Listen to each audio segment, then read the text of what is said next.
Assalamualaikum warahmatullahi wabarakatuh. Perkenalkan, saya Vinaida Matusilmi dari Pendidikan Akuntansi dengan NIM A210190110. Di sini saya akan membahas mengenai ketenagakerjaan. Nah, pada kali ini ada 3 materi pembelajaran, yaitu yang pertama ada konsep ketenagakerjaan, kedua permasalahan ketenagakerjaan dan cara mengatasinya, ketiga sistem upah. Yang pertama yaitu konsep ketenagakerjaan. Nah, menurut Undang-Undang Nomor 13 Tahun 2003 tentang ketenagakerjaan, yang dimaksud dengan ketenagakerjaan adalah segala hal yang berhubungan dengan tenaga kerja pada waktu sebelum, selama, dan sesudah masa kerja. Nah, dalam tenaga kerja ini ada 3 macam, yaitu yang pertama tenaga kerja, yang kedua angkatan kerja, dan kesempatan kerja. Dari masing-masing ini memiliki perbedaan, yaitu dari pengertiannya tenaga kerja itu sendiri, yaitu setiap orang yang mampu melakukan pekerjaan guna menghasilkan barang atau jasa, baik untuk memenuhi kebutuhan sendiri maupun masyarakat.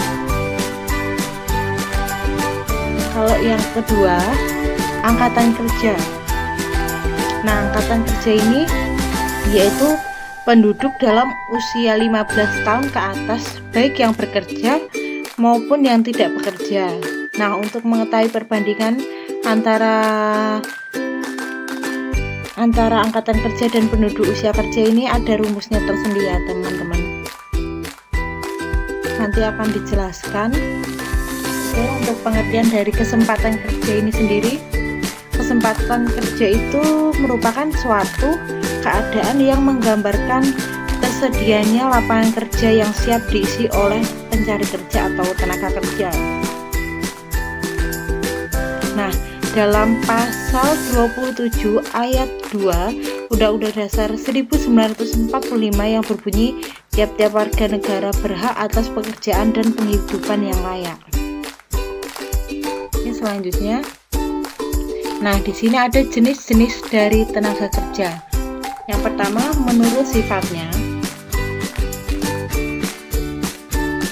yaitu ada 2, tenaga kerja jasmaniah dan tenaga kerja rohaniah. Kalau tenaga kerja jasmaniah ini yaitu berhubungan dengan menggunakan tenaga fisik, contohnya seperti sopir, montir, atau bengkel. Nah, itu semua pekerjaan yang dilakukan dengan tenaga fisik. Sedangkan kalau untuk rohaniah ini sendiri tenaga kerja yang dalam pekerjaannya lebih banyak menggunakan proses pemikiran, gagasan, ide, dan sebagainya. Contohnya direktur, konsultan, dan manajer.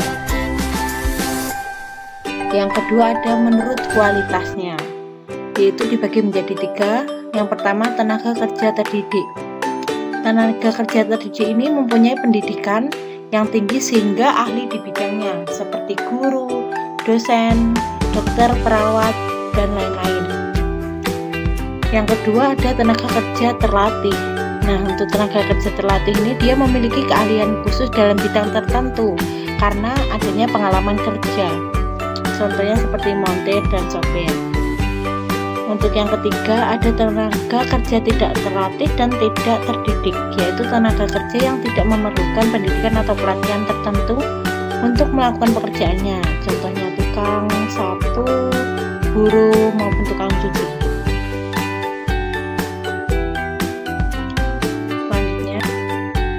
Jenis-jenis tenaga kerja menurut fungsi pokok dalam perusahaan.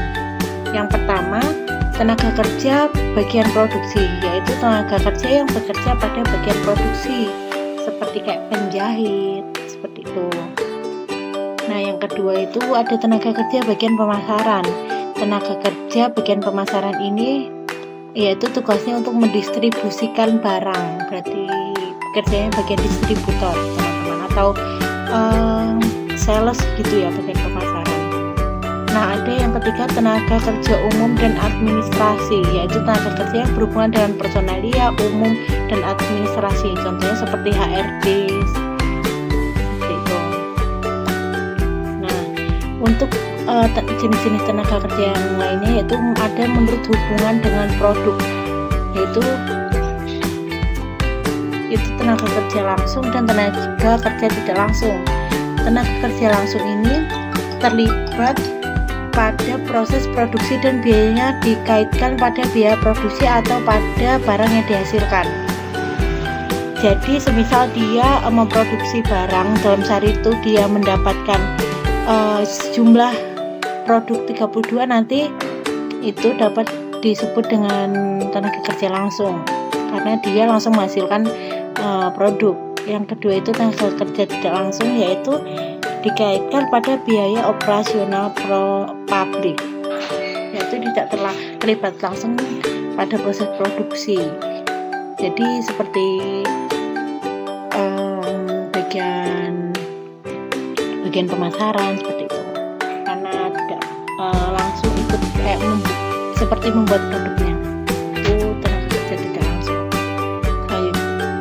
Nah, di sini ada hubungan penduduk tenaga kerja, angkatan kerja dan pengangguran.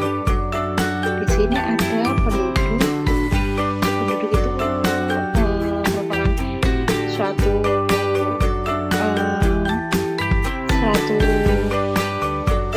masyarakat yang mendiami suatu negara. Nah, penduduk di sini dibagi menjadi dua jenis, yaitu penduduk usia kerja dan penduduk di luar usia kerja. Nah, penduduk usia kerja ini ada angkatan kerja dan bukan angkatan kerja. Angkatan kerja ini sendiri yaitu kelompok tenaga kerja dengan usia 15 sampai dengan 60 tahun yang ingin bekerja. Mereka ini selalu berusaha mencari pekerjaan. Sedangkan kalau untuk bukan angkatan kerja, yaitu suatu kelompok tenaga kerja yang tidak bersedia bekerja walaupun ada kesempatan bekerja. Contohnya seperti saya ini pelajar atau mahasiswa, ada juga ibu rumah tangga, dan ya ini sekolah ibu rumah tangga. Terus selanjutnya dalam angkatan kerja ini ada yang pekerja dan juga ada yang mencari pekerjaan atau menganggur. Nah, pekerja ini sendiri yaitu kelompok angkatan kerja yang sudah mendapatkan pekerjaan. Sedangkan untuk yang mencari pekerjaan atau untuk angkatan kerja yang mencari pekerjaan atau menganggur ini yaitu kelompok angkatan kerja yang belum mendapatkan pekerjaan atau tidak ingin mendapatkan pekerjaan. Nah, di sini ada macam-macamnya, yaitu skill, voluntary, teknologi, musiman, struktural, dan friksional.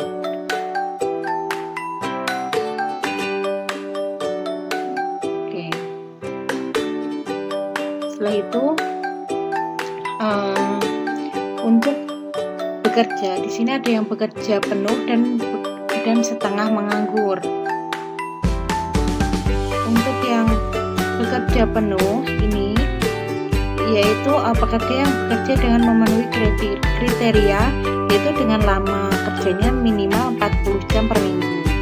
Lalu besarnya pendapatan minimal sama dengan UMR atau upah minimum regional, dan jenis pekerjaannya sesuai dengan pendidikan atau keahliannya. Sedangkan untuk setengah menganggur ini dibagi menjadi 3, ada setengah menganggur menurut pendapatan, setengah menganggur menurut produktivitas, dan setengah menganggur menurut pendidikan dan jenis pekerjaannya.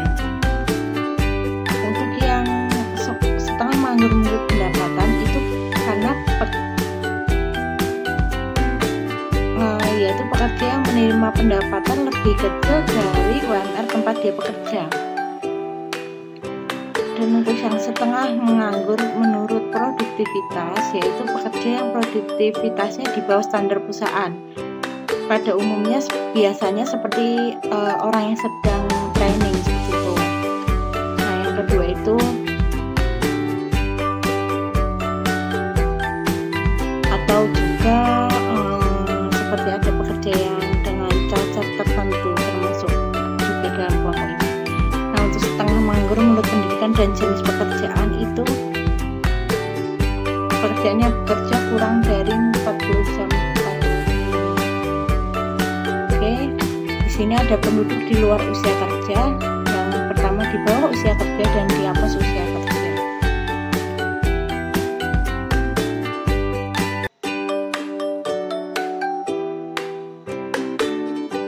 Selanjutnya, nah untuk kegiatan yang kedua yaitu permasalahan ketenagakerjaan dan cara mengatasinya. Nah, ini apa aja sih permasalahan ketenagakerja di Indonesia?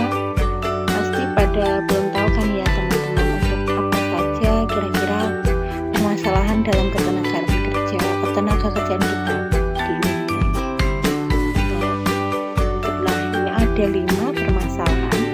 Yang pertama itu tingkat pengangguran yang tinggi, apalagi di masa COVID sekarang ini ya teman-teman, itu banyak orang yang kehilangan pekerjaannya karena PHK, pengurangan karyawan, karena juga terdampak kurangnya pendapatan dari perusahaan tersebut. Nah, yang kedua ada juga jumlah angkatan kerja yang tinggi. Jadi jumlah angkatan kerja yang tinggi ini tidak sesuai dengan kesempatan kerja yang ada. Jadi ini bisa menyebabkan permasalahan dalam ketenagakerjaan. Nah, yang ketiga rendahnya tingkat pendidikan dan keterampilan. Nah, tingkat pendidikan yang rendah dan ketidaksesuaian keahlian dan juga keterampilan yang dimiliki pencari kerja dengan kualifikasi yang dibutuhkan perusahaan memicu rendahnya penyerapan tenaga kerja Indonesia. Dan sebaliknya juga ya teman-teman, kerja yang berpendidikan tinggi dan mempunyai banyak keterampilan dapat mengerjakan lebih banyak pekerjaan. Selain itu juga dapat berwirausaha atau menciptakan lapangan kerja sendiri. Jadi saat ini untuk pendidikan di Indonesia sangat ditekankan untuk banyak juga sekolah-sekolah gratis yang sudah memberikan wadah atau tempat untuk menampung kita agar semua anak-anak di Indonesia itu dapat mengenyam pendidikan. Selanjutnya untuk yang keempat, penyebaran angkatan kerja tidak merata. Yaitu sebagai negara kepulauan, hal tersebut menyebabkan pertumbuhan ekonomi dan kesejahteraan masyarakat kita di Indonesia itu tidak merata. Terlebih selain itu penyebaran angkatan kerja juga tidak merata, terlebih mereka yang memiliki latar pendidikan yang tinggi akan terfokus pada daerah dengan kepadatan pendudukan yang tinggi tentunya. Jadi untuk daerah-daerah pelosok gitu di Indonesia masih jarang ya dijumpai untuk tenaga-tenaga yang ahli. Selanjutnya yang terakhir yaitu perlindungan kesejahteraan tenaga kerja yang belum maksimal. Hal ini dapat dilihat dari standar upah yang belum memenuhi kebutuhan masyarakat, serta kondisi tempat kerja yang buruk dan ketidakadilan dalam dunia kerja.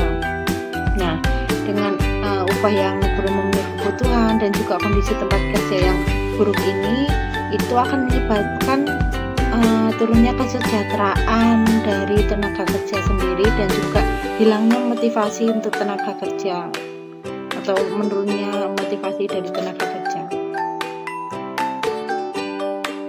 Oke, itu tadi permasalahan dari ketenagakerjaan di Indonesia. Selanjutnya, pengangguran. Pengangguran adalah penduduk yang tidak bekerja tetapi sedang mencari pekerjaan atau mempersiapkan suatu usaha baru, atau penduduk yang tidak mencari pekerjaan karena merasa tidak mungkin mendapatkan pekerjaan, atau penduduk yang tidak mencari pekerjaan karena sudah diterima pekerja atau mempunyai pekerjaan tetapi belum mulai bekerja. Macam-macam pengangguran. Ini ada pengangguran terbuka dan pengangguran tertutup. Pengangguran terbuka atau open employment yaitu meliputi angkatan kerja yang mencari pekerjaan, baik yang mencari pekerjaan pertama kali maupun yang pernah bekerja sebelumnya. Nah, pengangguran terbuka ini biasanya terjadi pada generasi muda yang baru menyelesaikan pendidikan menengah dan tinggi. Ada kecenderungan mereka yang baru menyelesaikan pendidikan berusaha mencari pekerjaan yang sesuai dengan keinginannya. Sebenarnya seperti sekolah menengah kejuruan seperti itu. Itu juga bisa disebut dengan pengangguran terbuka.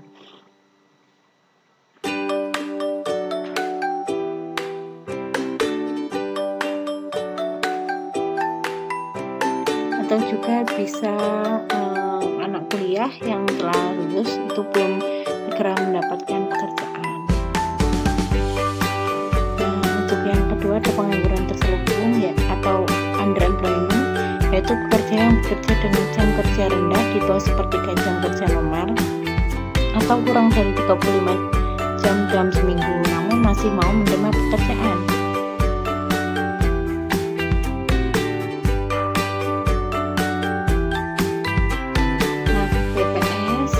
Mengkategorikan pengangguran terselubung dari dua macam. Yang pertama yaitu pekerja yang memiliki jam kerja kurang dari 35 jam per minggu karena sukarela. Jenis-jenis pengangguran, ada kegiatan ekonomi masyarakat. Yang pertama yaitu pengangguran ketidakcakapan.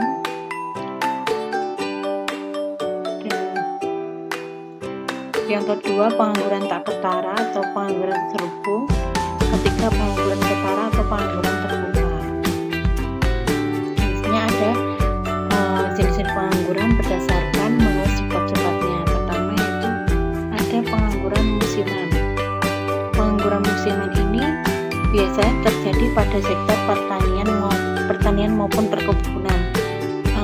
Misalnya pada musim paceklik itu untuk tenaga kerjanya biasanya akan menganggur.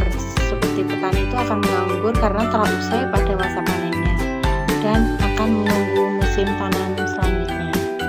Yang kedua ada pengangguran friksional atau peralihan, yaitu pengangguran yang terjadi karena penawaran tenaga kerja lebih banyak daripada permintaan tenaga kerja, atau tenaga kerja yang sudah bekerja tetapi menginginkan pindah pekerjaan lain sehingga belum mendapatkan tempat pekerjaan yang baru. Nah, itu untuk yang ketiga yaitu pengangguran karena upah terlalu tinggi.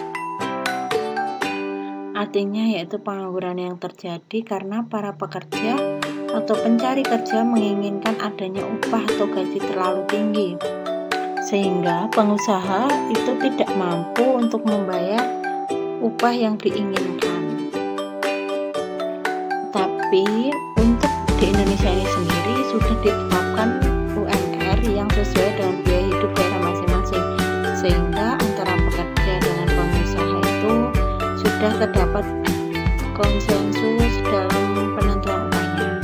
Kecuali ada juga pertimbangan lagi untuk tenaga kerja yang memiliki keterampilan khusus atau emang dia sudah terlatih jadi mungkin menginginkan upah yang lebih besar.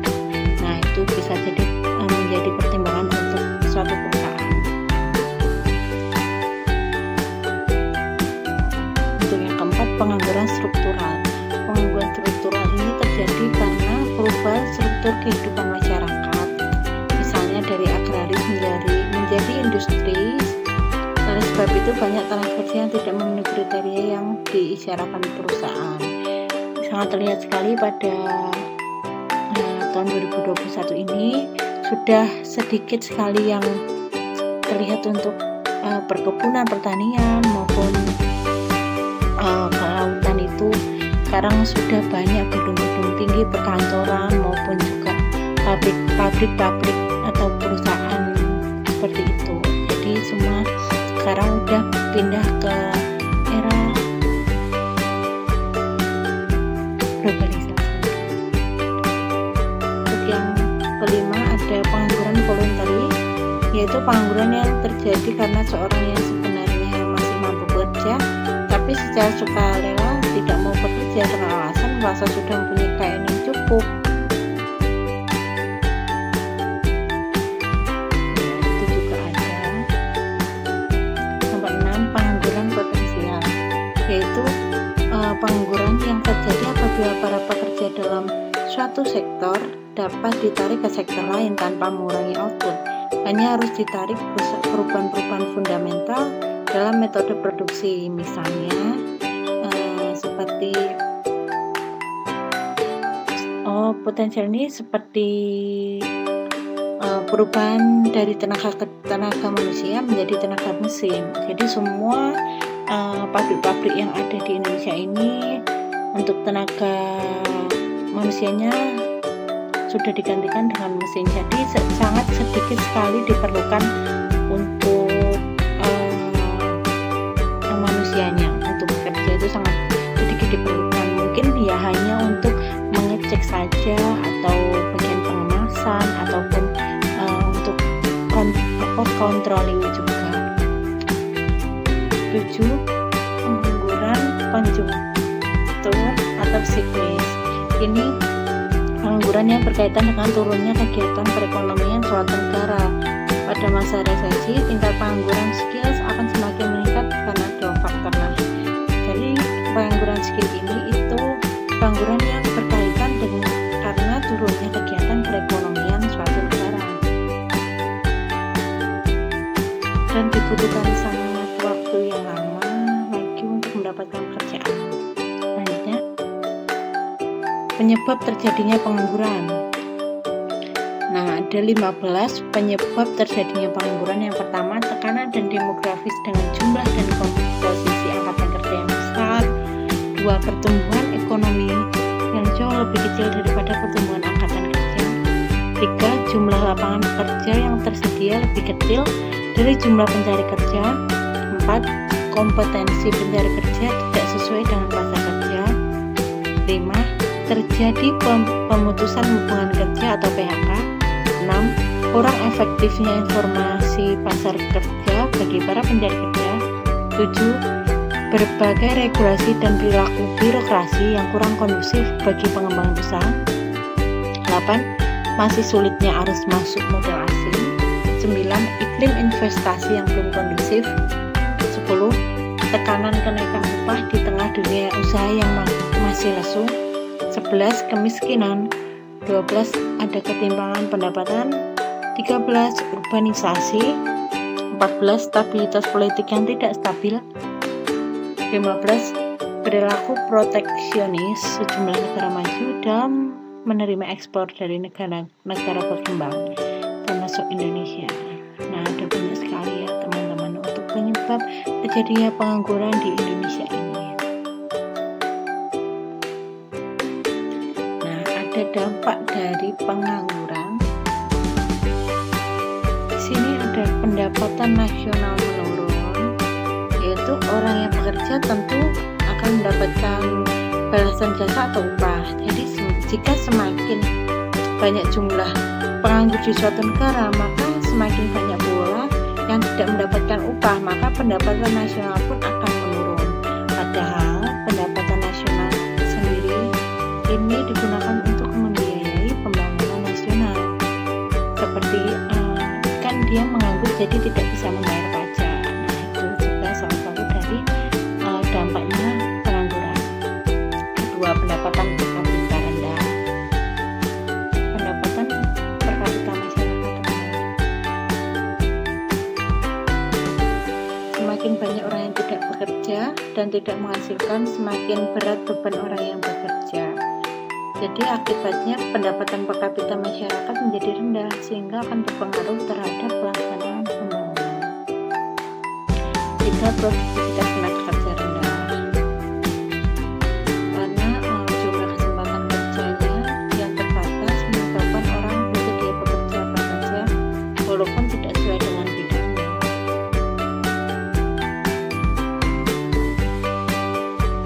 Selanjutnya yang keempat, upah yang rendah. Akibat produktivitas tenaga kerja yang rendah yang tadi itu akan menyebabkan upah yang rendah pula, dapat berdampak pada sisi permintaan maupun penawaran.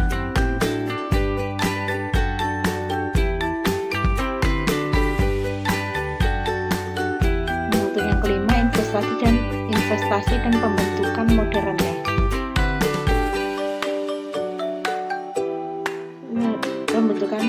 Pembentukan modal rendah.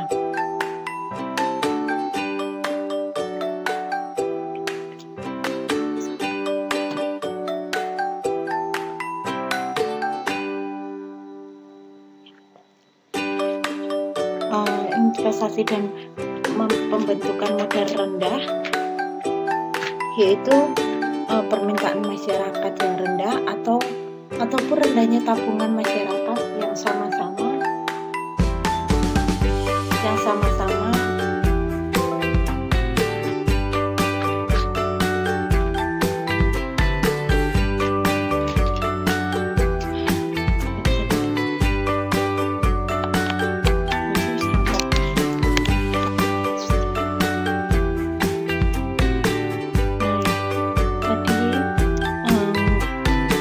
tabungan masyarakat sama-sama akan berdampak pada rendahnya investasi yang dilakukan. Yang ke-6 yaitu kemiskinan, yaitu salah satu indikator keberhasilan pembangunan suatu negara adalah semakin berkurangnya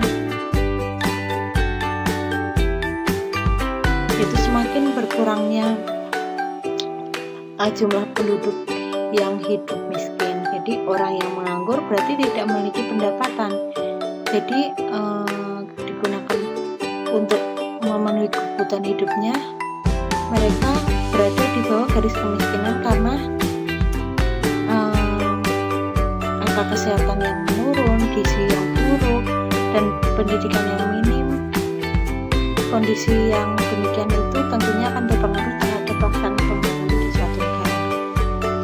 Selanjutnya yang ke-7, pemborosan sumber daya dan potensi yang ada. Yaitu jumlah pengangguran dan setengah pengangguran yang tinggi merupakan pemborosan sumber daya dan potensi yang ada, karena kemampuan yang dimiliki oleh mereka itu seharusnya dapat menjadi sumbangsih yang besar bagi pelaksanaan pembangunan. Namun yang terjadi malah sebaliknya, mereka menganggur berarti mereka pun tidak menghasilkan apapun. Yang ke-8, dampak sosial pembangunan negara, yaitu akan menjadi beban keluarga dan masyarakat, dan penghargaan diri juga yang rendah, kebebasan yang terbatas, dan akan mendorong peningkatan keresahan sosial dan kriminal.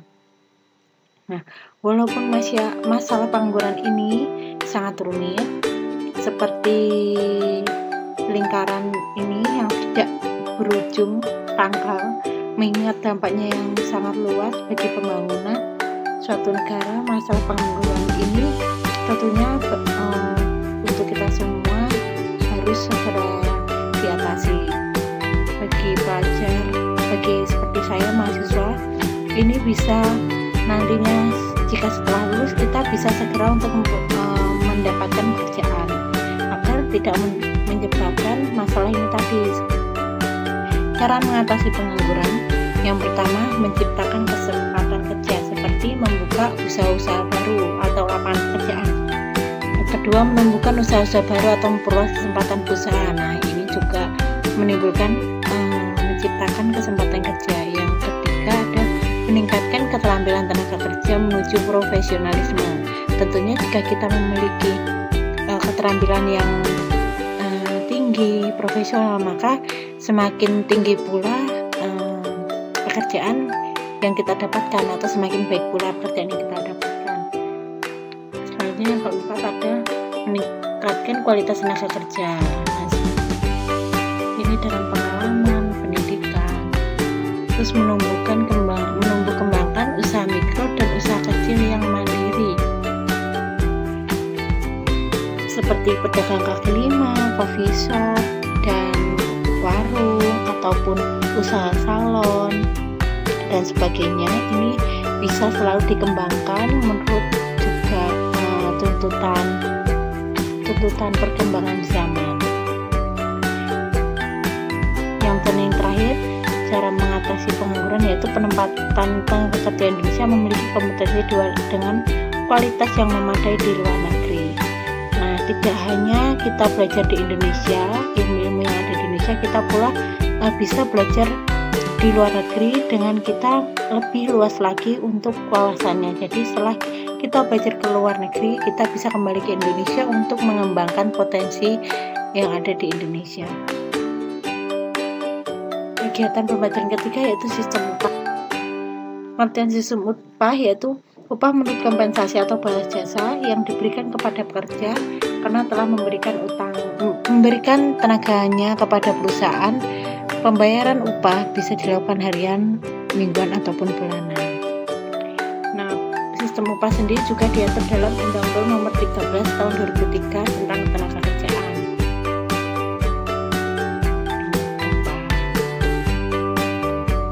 Upah adalah hak pekerja atau buruh yang diterima dan dinyatakan dalam bentuk uang sebagai imbalan dari pengusaha atau pemberi kerja kepada pekerja atau buruh yang ditetapkan dan dibayarkan menurut suatu perjanjian kerja, kesempatan kerja, atau peraturan perundang-undangan termasuk tunjangan bagi pekerja atau buruh dan keluarganya atas suatu pekerjaan dan atau jasa yang telah atau akan dilakukan.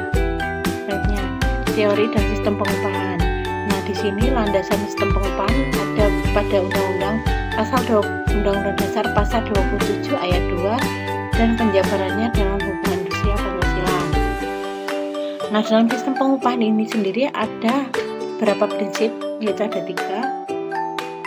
Mampu menjamin kehidupan yang layak bagi pekerja dan keluarganya, jadi mempunyai fungsi sosial.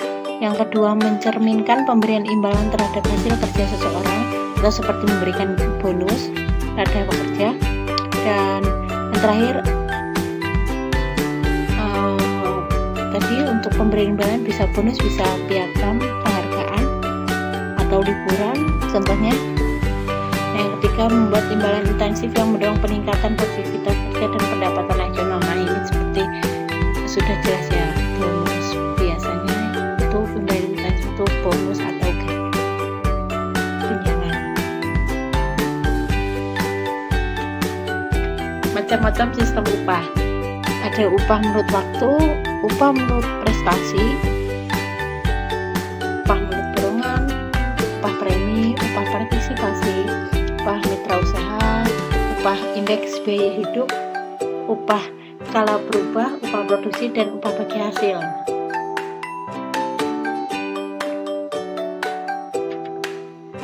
Nah, di sini upah sendiri, sistem upah menurut waktu itu ya ini pemberian upah berdasarkan lamanya waktu dia bekerja. Misalnya nih, tukang bangunan dibayar per harinya 150. Nah, dia bekerja selama 10 hari, jadi akan dibayarkan sebesar 1.500.000. Selanjutnya, upah menurut prestasi. Ini pemberian upah berdasarkan prestasi atau jumlah barang yang dihasilkan dalam pekerjaan. Semakin banyak jumlah barang yang dihasilkan, semakin besar upah yang diterima oleh pekerja. Yang ketiga yaitu upah borongan. Misalnya tukang diminta misalnya tukang diminta membuat rumah atau kontrakan hingga jadi dalam waktu berapa bulan, nanti dibayar dengan ketentuan yang telah disepakati.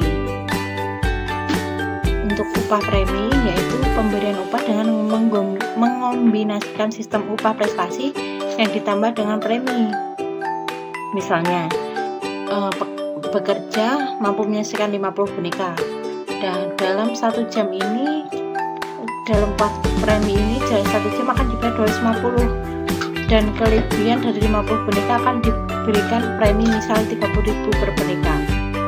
Jadi dia apabila seorang mampu menyelesaikan 70 boneka, dia akan menerima 50-nya dari kali 250 dan 20-nya kali 30.000 yang premi tadi, jadi 850.000. Upah partisipasi yaitu biasanya sebagai keuntungan perusahaan pada akhir tahun, yaitu berupa bonus atau hadiah.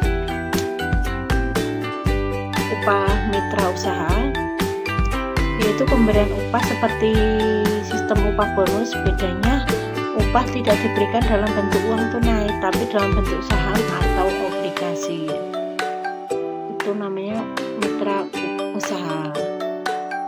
Upah indeks biaya hidup yaitu pemberian upah yang didasarkan pada besarnya biaya hidup. Semakin naik biaya hidup, semakin naik pula besarnya upah yang diberikan. upah skala berubah. Upah skala berubah ini pemberian upah berdasarkan skala hasil penjualan yang berubah-ubah. Apabila hasil penjualan bertambah, jumlah upah yang diberikan juga bertambah. Demikian pula sebaliknya. Upah produksi ini pemberian upah berdasarkan naik turunnya jumlah produksi secara keseluruhan.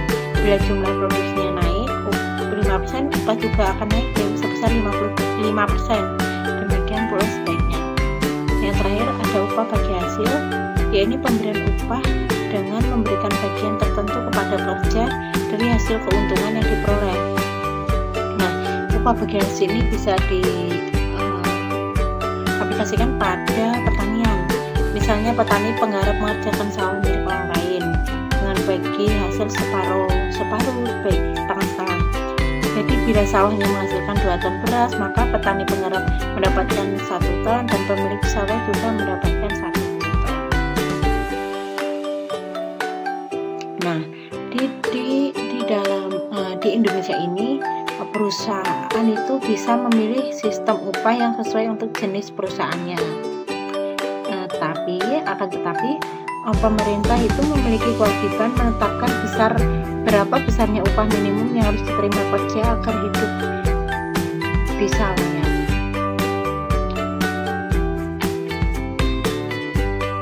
Terima kasih. Sekian presentasi dari saya, Vinaida Matusilmi, mengenai materi ketenagakerjaan. Semoga bermanfaat bagi kita semua. Saya akhiri. Wabillahi taufiq wal hidayah. Wassalamualaikum warahmatullahi wabarakatuh.